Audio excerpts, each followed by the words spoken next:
Boa noite. Boa noite.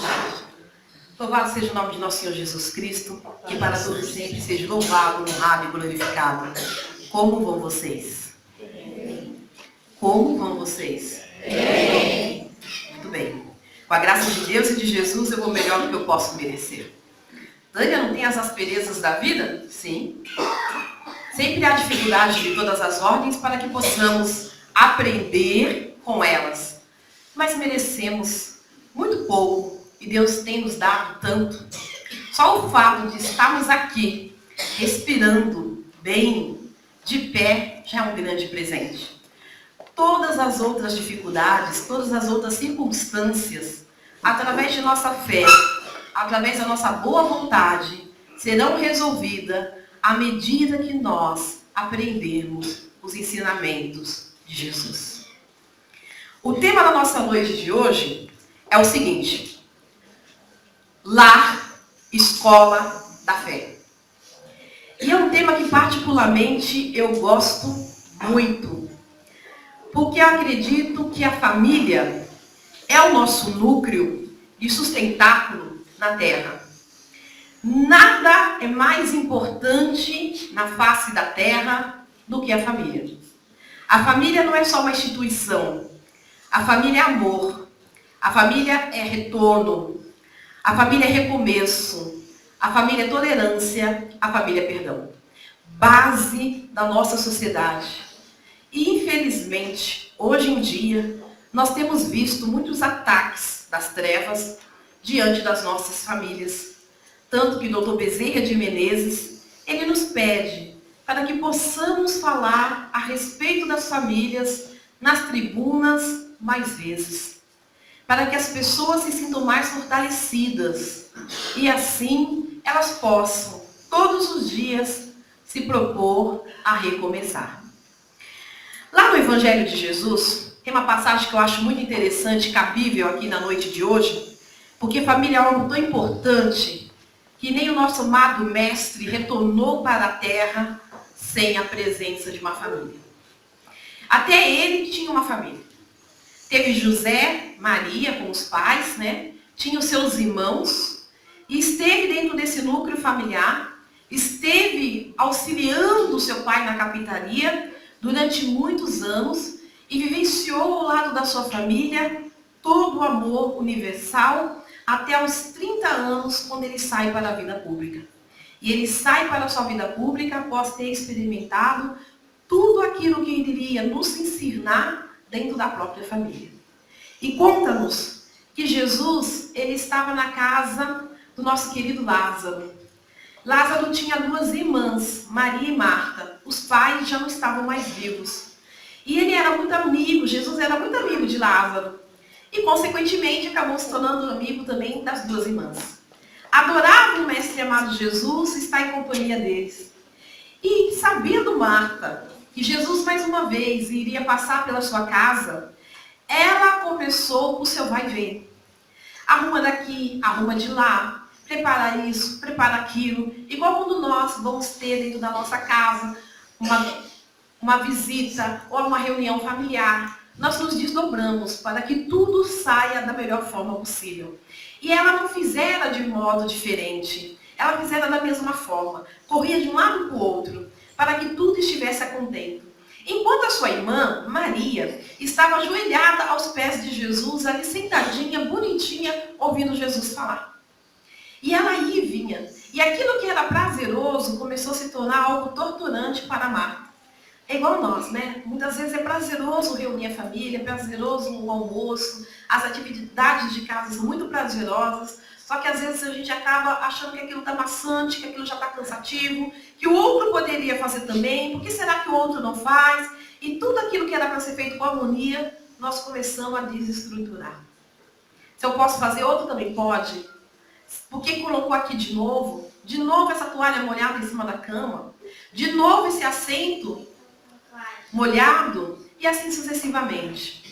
Então, Marta, diante de Jesus, faz a seguinte interrogação: Mestre, por que o Senhor não fala para minha irmã levantar daí e ir me ajudar com os afazeres domésticos? Acaso o Senhor não está vendo que eu estou muito atarefada e eu estou fazendo tudo sozinha? Mande que ela venha me ajudar. Marta não só estava decepcionada com a atitude da irmã, não só estava cansada diante de tantas atribulações que ela mesma arrumou, não só queria dividir o seu fardo, como achou que podia dar ordens para Jesus. E ela diz assim, manda, ordena que minha irmã venha me ajudar. Mas ela já estava mandando Jesus. E muitas vezes a gente faz isso nas nossas preces, né? Nós esquecemos que nós somos criatura e não criadores, e nós exigimos de Deus, exigimos de Jesus uma resolução. Pobre criaturas infelizes, né? Que somos nós. Mas Jesus pacientemente disse para ela assim, Marta, Maria se decidiu por ficar com a melhor parte. Porque tudo passa, só não passa aquilo que nós aprendemos. Por isso que o lar é uma escola, onde ora nós estamos na condições de professores e ora nós estamos na condições de alunos. Mas é necessário que dentro do nosso lar nós necessitamos o amor. Ai, Tânia, mas como é que eu faço isso no dia a dia? O dia a dia é tão difícil, né? Nós nos envolvemos com as nossas atividades e muitas vezes a gente esquece do que foi dito nas palestras que a gente tanto ouve, nos livros que a gente lê, no evangelho no lar que a gente faz. Tem gente que acaba de fazer o evangelho e já está gritando, já está berrando, bate daqui, bate de lá. Os espíritos nem teve tempo ainda de se retirar, né? Porque eles têm meia hora para ficar no nosso lar. Eles chegam pontualmente. Há algumas pessoas que adoram fazer o evangelho de 1 a 2 horas. Não é uma missa, é um evangelho. E há outras pessoas que fazem mais sucintamente. Tudo bem, só que aqueles espíritos ainda estão no nosso lar. E há aqueles que discutem mesmo dentro do evangelho. Porque acredita ser dono da verdade, conhecedores da doutrina espírita, sabe qual o número da pergunta e qual o número da resposta no livro dos espíritos. E aí que começa, não, mas não é assim, não é assim, é assado, é cozido. E o que era para ser algo muito tranquilo, acaba virando uma batalha. Amados, a vida começa da seguinte forma. Antes de um lar se iniciar, faz-se necessário que duas pessoas se prontifiquem a estar juntas. E hoje nós já temos diversas famílias. Nós temos as famílias heterossexuais e nós temos as famílias homossexuais. E eu digo de passagem que eu vejo filhos de homossexuais muitas vezes muito bem educados. E também vejo filhos de heterossexuais muitas vezes muito deseducados. Então não é como essa família se constitui. É os valores que essa família pode passar. Ainda me lembro que meu cabeleireiro, homossexual, tem um filho, e um dia eu estava lá e ele disse assim, vou perguntar para Leandro se a tampa da panela de pressão virou adorno da minha mesa. Porque não quero nada desarrumado na minha cozinha. E eu dei risada.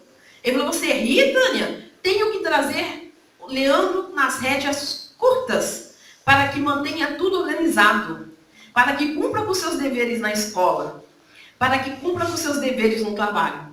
Se aqui ele deixa em cima da mesa a tampa da panela de pressão, pode estar deixando alguma coisa descuidada no local de trabalho também. E eu fiquei assim, embabacada, com aquela preocupação, com o modo com que ele fez a contextualização, o contexto, né? De tudo aquilo. Então, as famílias, elas se estruturam a partir do momento que duas pessoas decidem por estar juntas. Casamento não é morar junto. Casamento é a festa que você faz, são os papéis que você assina, você muda de status de solteiro para casado. Hoje em dia coloca isso no Facebook, porque as pessoas acham que Facebook é diário. Então, suspirou, coloca-se no Facebook, né? Você prepara uma grande festa, você tem os seus familiares, ou um almoço simples, uma recepção, enfim. Casa-se no civil, na igreja, no candomblé, na umbanda, no catecismo, na messiânica, aonde aprover. Mas casamento não é viver junto. Para viver junto, faz-se necessário, todos os dias, uma renúncia muito grande. Para viver junto, vão ter que aprender a estarem juntos, a dividir junto. Simplesmente a resolver as coisas mais simples. Não só pagar a conta juntos, mas decidir que a vida passa a ser uma em vez de duas. Aonde você vai aprendendo, você vai se doando, você vai recebendo e vai fazendo-se uma grande troca. Hoje em dia os casamentos eles duram muito pouco, porque viver junto é diferente de casar, como eu mesma já disse. E as pessoas querem o glamour do casamento, mas não querem lavar a louça depois de um dia de 10 horas de trabalho. As pessoas querem o glamour do casamento, mas não querem assistir Homem-Aranha na televisão no sábado à noite. Casamento é diferente. Viver junto é a proposta de constituir uma família. É a proposta de fazer com que aquilo seja um núcleo. E para tudo isso, efetua-se um grande aprendizado. Onde muitas vezes a gente tem que entender a cabeça da mulher. Porque mulher tem uma cabeça que eu fico pensando, meu Deus do céu. Primeiro que nós somos consumistas. Nós adoramos ter. Não importa, né? Nós somos consumistas do sapato, a roupa, a lingerie, as coisas de casa. E o homem não. O homem ele já é mais regrado, né? Ele tem aquela preocupação. Nós somos um fogão a lenha. E o homem é um verdadeiro micro-ondas. Percebeu a distância? É grande, né? Enquanto que nós somos assim, a gente quer falar. Nós temos necessidade de falar. E às vezes eu fico me vendo, né? Quando eu tenho que dar as orientações dos casais, eu fico olhando porque elas falam. Muitas vezes entrava na entrevista, eu sempre procurei para um primeiro e outro depois. Porque senão as mulheres falam, eu nunca escuto o que eles têm a dizer. Então, sempre separado. Enquanto eles sintetizavam tudo em 5 minutos, elas queriam falar pelo menos uns 50. Então, nós temos essa natureza mais falante mesmo. Se perguntar para nós como foi o nosso dia, nós vamos dizer, eu levantei às 8, eu fiz isso, eu fiz aquilo. E tem algumas coisas que realmente é difícil de entender numa cabeça de uma mulher. Mas eu começo dizendo assim, elogie. Nós adoramos elogios. Elogie sempre. Mesmo que você não perceba a cor do cabelo. Porque é um tom de louro mais claro, é um tom de louro mais escuro, mas é tudo a mesma cor. Diga que está muito bonito. E os homens também precisam de elogios. Por quê? Porque muitas vezes eles se habilitam a nos ajudar nas tarefas de casa. E nós não temos muito senso, né? Então a gente gosta de tudo muito perfeito, nós gostamos de tudo muito bem arrumado, a cama muito bem esticada, aonde guarda lençol é só lençol, não pode colocar lençol com fronha. Mesmo que depois eles vão tudo para o mesmo lugar, mas é separado. Então, sinceramente, nós temos que aprender a ter um pouquinho mais de paciência com ele. Esses dias, há algum tempo eu estava na casa de uma amiga e o marido fez questão de lavar toda a louça para que a gente pudesse conversar, e enxugou e guardou. E quando ela foi dar a sobremesa, ela começou a achar as coisas um pouco trocadas, né? A tampa no lugar, a panela no outro, o copo no lugar da xícara. E ela simplesmente diz assim, mas fulano, como você faz as coisas sem atenção? Tá tudo errado aqui. E eu falei para ela assim, minha amiga, Debinha, agradeça. Melhor ele fazer do que não fazer. Então veja bem, se nós não tivermos essa cumplicidade, essa tolerância, onde um respeita o limite do outro, um procura entender o outro, como que nós recebemos os filhos dentro das nossas famílias? Porque as crianças que estão chegando hoje, elas são muito diferentes das crianças de 20 anos atrás. As crianças que chegam hoje, elas vieram para alavancar o planeta. Elas vieram para a era da regeneração. Então elas estão na nossa frente pelo menos milhares de anos. Como lidar? Como conviver se nós não temos base? Vejo casais discutindo na frente dos filhos. E aquilo fica marcado pro resto da vida. Porque as crianças crescem de uma forma muito distorcida na sua cabeça de relação. E o lar precisa ser para as nossas crianças o primeiro impulso. Porque lá fora existem vários convites para as nossas crianças, para os nossos jovens. Mas nenhum convite, muitas vezes, satisfatório aquilo que a gente deseja. Traduzindo em miúdos, as drogas estão à solto, o álcool e a prostituição.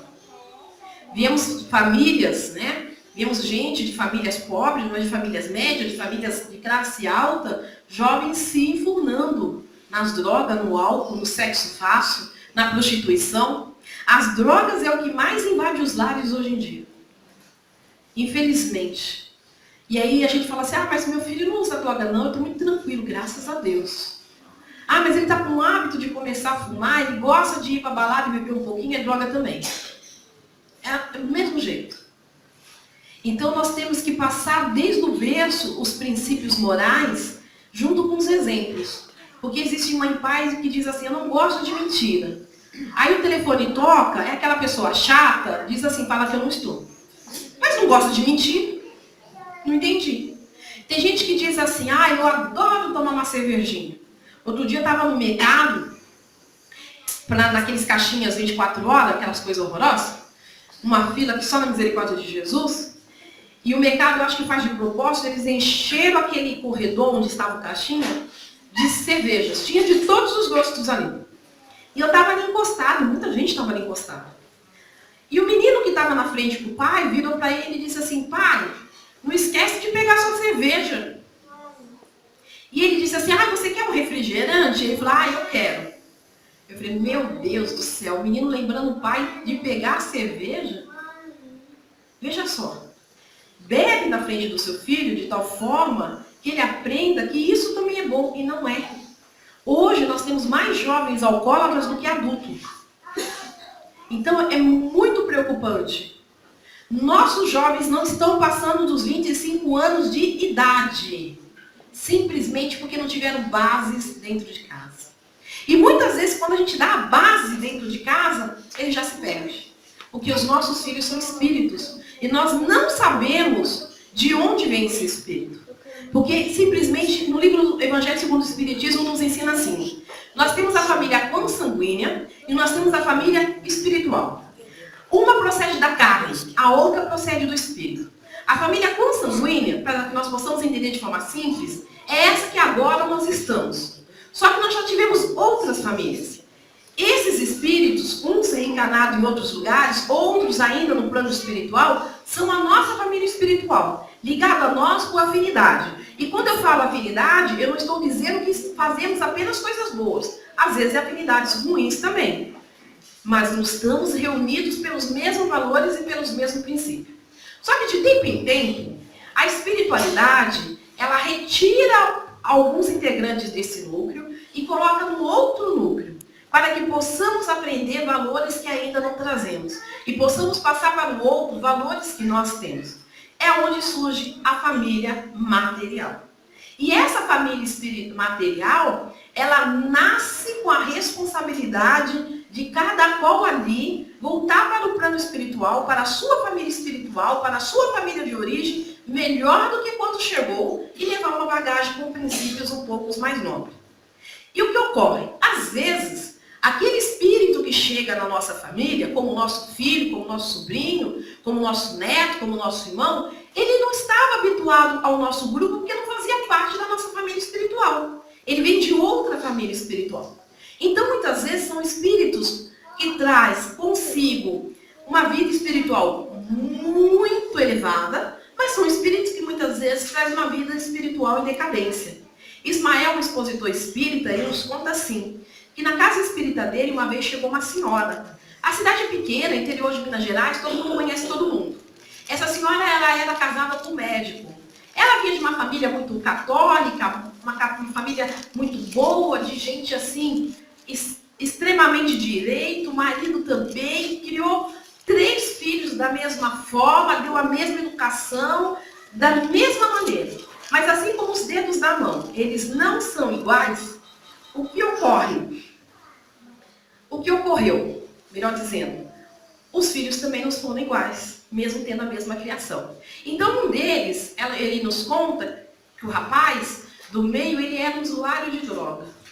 Então, ele simplesmente havia decidido não estar mais com a família. Como assim, Tânia, havia decidido não estar mais com a família? Assim, quando a família se reunia para o café da manhã, quando a família se reunia para o almoço, para a janta, quando os pais chamavam os filhos para conversar, ele sempre se enturmava no quarto e não saía do quarto para nada.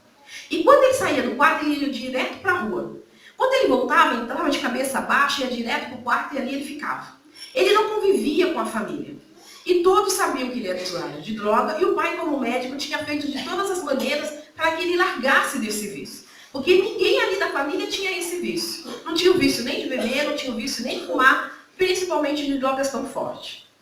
Então, ela não tendo uma resposta plausível, o que ela foi fazer? Ela foi até a casa espírita de Ismael, lá em Minas, e falou para ele, olha, o senhor me desculpa, o senhor sabe que eu sou católica, mas eu vim aqui em busca de uma resposta.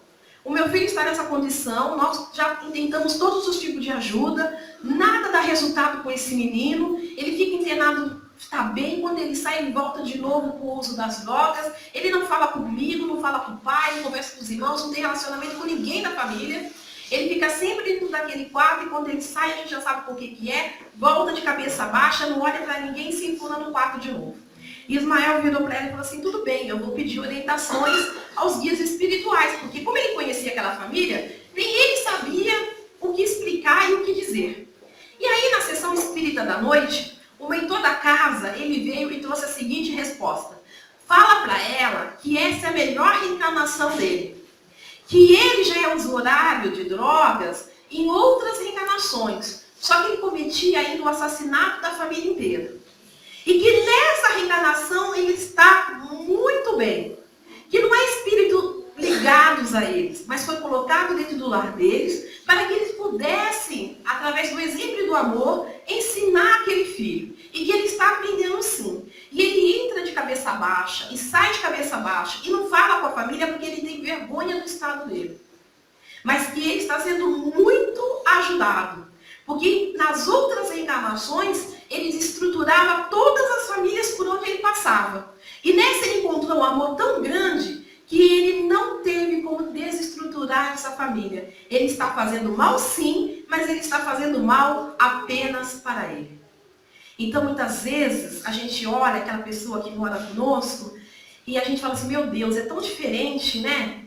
É tão diverso, mas é alguém precisando de ajuda, precisando do nosso apoio, precisando do nosso amparo.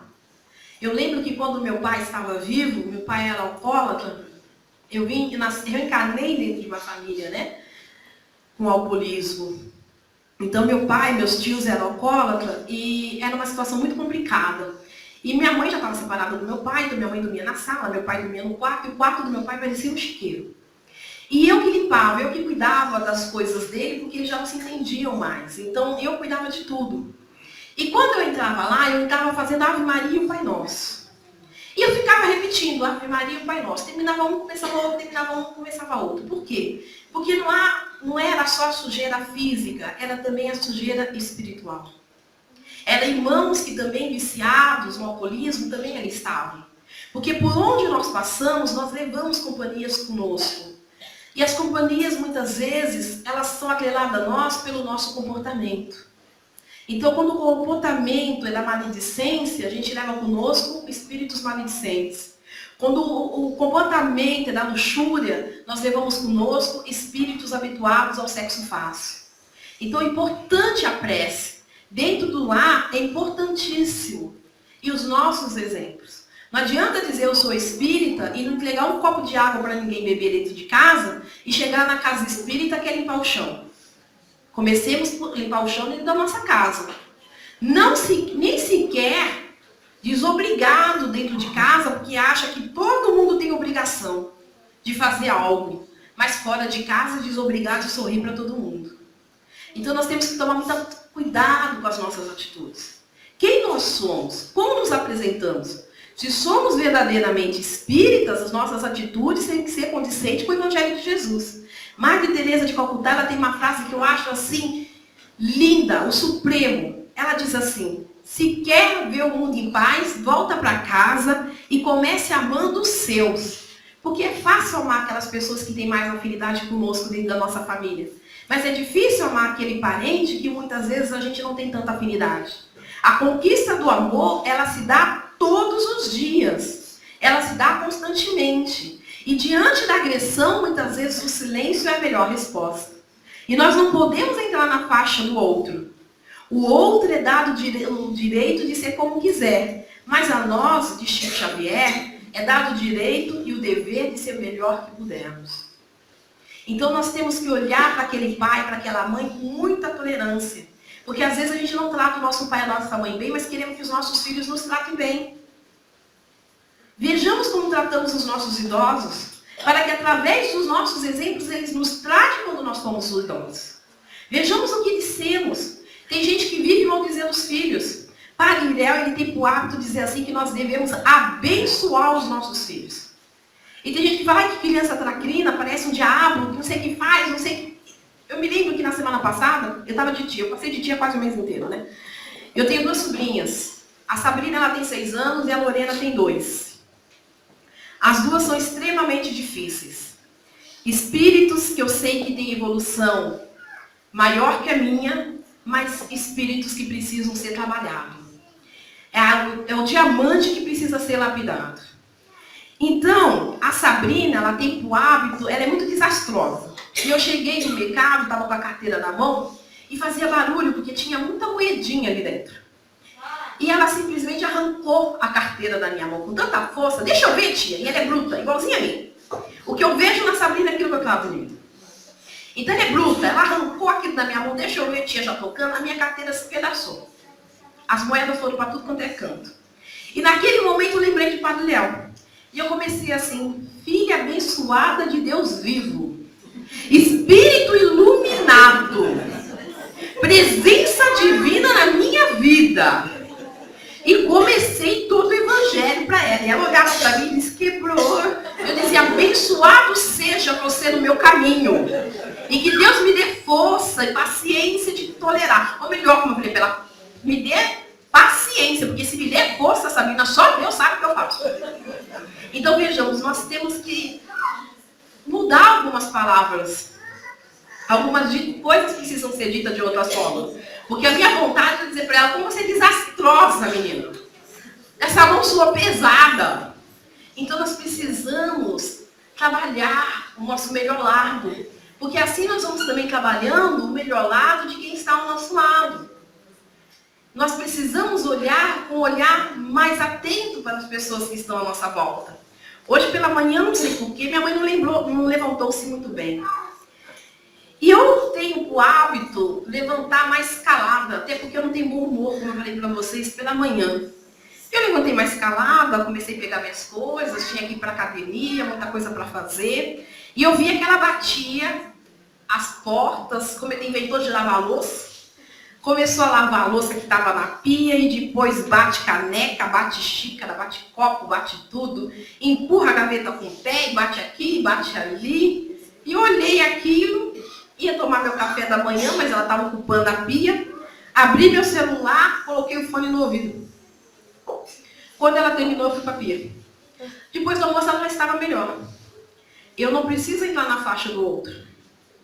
Cada um de nós já tem um mundo íntimo a resolver. Não necessitamos, necessariamente, ter que resolver o do outro. Nós dividimos o mesmo lar, mas não precisamos dividir as coisas que não são nobres. De todos os relacionamentos, o que eu acho mais próximo é o relacionamento de um casal. Porque ele divide o lar, divide o guarda-roupa e divide a cama. Claro que os homens ficam com uma parte menor do guarda-roupa, da sapateira, né? Bem menor, minúscula, quase nada. Mas dividem-se. E então é um espaço muito curto para ter animosidade.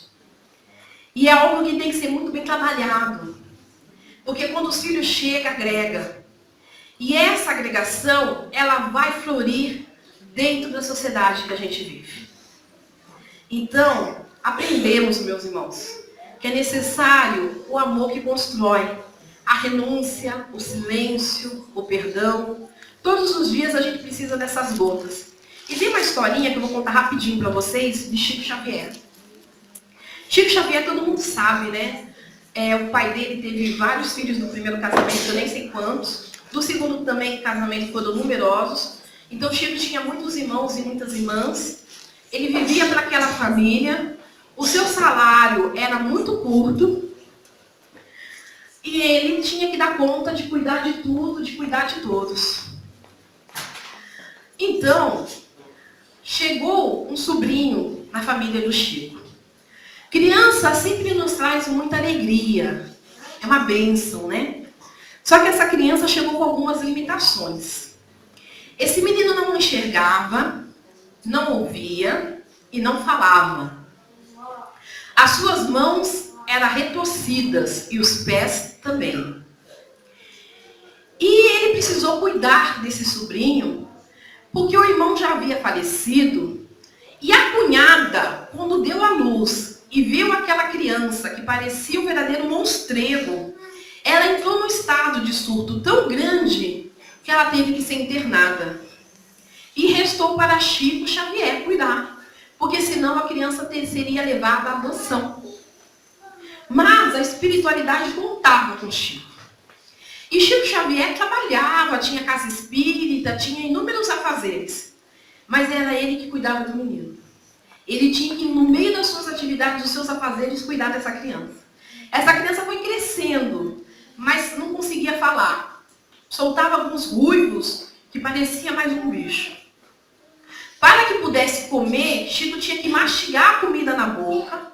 Depois ele tirava aquela massa já mastigada da boca dele, colocava na boca do menino e empurrava com o dedo. Porque ele não conseguia fazer todo o processo, né, de degustação.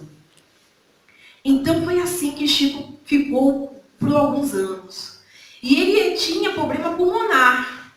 E além dele trazer o problema pulmonar consigo, ele ainda tinha problema físico do corpo, era muito raquítico, pressionava o corpo físico dele e os pulmões.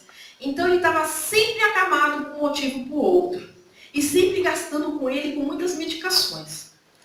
Emmanuel havia dito para Chico que o tempo de vida dele seria curto, muito curto. Mas Chico Xavier cuidava dele com muito amor.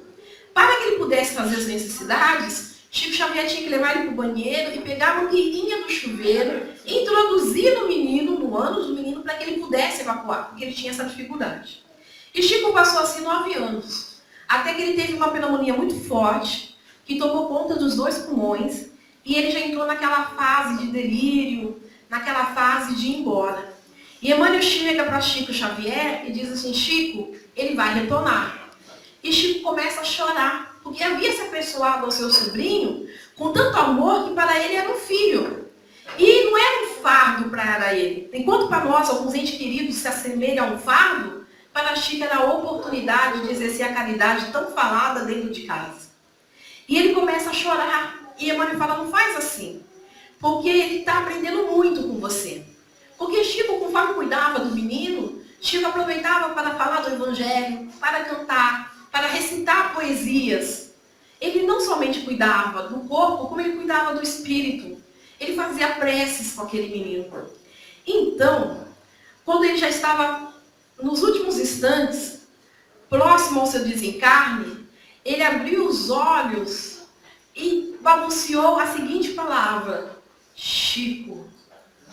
E Emmanuel contou para Chico que depois de 400 anos era a primeira vez que ele via e que ele falava. Porque ele havia sido um espírito muito difícil. Ele havia sido um homem muito importante aqui na Terra. Ele tinha posses, ele tinha poder, e ele não foi muito bom para com as pessoas que estavam à sua volta. Então ninguém queria ele, nenhuma família queria ele por perto. E Chico Xavier aceitou ele na sua família, não só aceitou, como cuidou dele. Então, depois de 400 anos, era a primeira vez que aquele espírito via a luz, era a primeira vez que aquele espírito falava. Ele estava dando um passo grande na evolução. Então, meus amados, as pessoas que compõem a nossa família não é por acaso. Se nós desejamos ter na próxima reencarnação parentes melhores, que sejamos melhores para os parentes que estão à nossa volta. Que sejamos compreensivos para com os erros do outro. Porque nós também trazemos muitos erros. Nós também temos que aprender muito ainda. Mas que sejamos, sobretudo, amantes da vida e amantes de nossos irmãos. Porque enquanto nós estamos aqui de passagem, estamos com eles aos nossos passos, mas regressaremos um dia para a nossa família espiritual. E essa família espiritual espera que possamos voltar melhor do que quando nós saímos de lá. Então a melhora da sociedade, ela passa dentro do meu lar. E é preciso prestar atenção nisso. Fiquem com Deus, um beijo muito carinhoso. Que Nossa Senhora envolva cada um no manto dela sagrado. Que Nossa Senhora abençoe cada lar, cada família. E que Deus permita que possamos nos encontrar. Beijo carinhoso, fiquem com Deus. Obrigada.